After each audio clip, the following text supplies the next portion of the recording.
Mob justice বর্তমানে সমাজের ক্যান্সারে পরিণত হয়েছে বলে মন্তব্য করেছেন বিএনপির সিনিয়র যুগ্ম মহাসচিব রুহুল কবির রিজভী। সোমবার বিকেলে ভুলতা খেলার মাঠে উপজেলা বিএনপি আয়োজিত সমাবেশে প্রধান অতিথির বক্তব্যে এসব কথা বলেন তিনি। বলেন, বিএনপির নাম ব্যবহার করে যারা অপকর্ম করছে তাদের শুধু দল থেকেই বহিষ্কার করা হয়নি, তাদের বিরুদ্ধে মামলাও করেছে বিএনপি। রিজভী আরও বলেন, বিগত 16 বছরে আওয়ামী লীগের মতো রক্তপিপাসু সরকারের বিরুদ্ধে লড়াই করে টিকেছিল বিএনপি।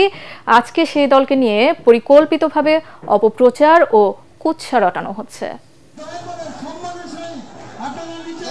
আওয়ামী লীগ মানেই লুটপাটের দল, আওয়ামী লীগ মানেই হানাহানির দল, কিন্তু যারা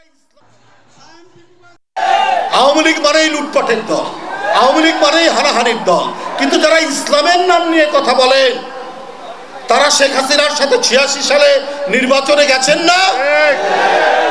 তারাও বলেছিলেন যারা কি বলে যে এরশাদের অধীনে নির্বাচনে যাবে তারা জাতীয় বেঈমান। হাসিনাও বলেছে, তারাও বলেছে। তাহলে এটা কোন ধরনের ইসলাম?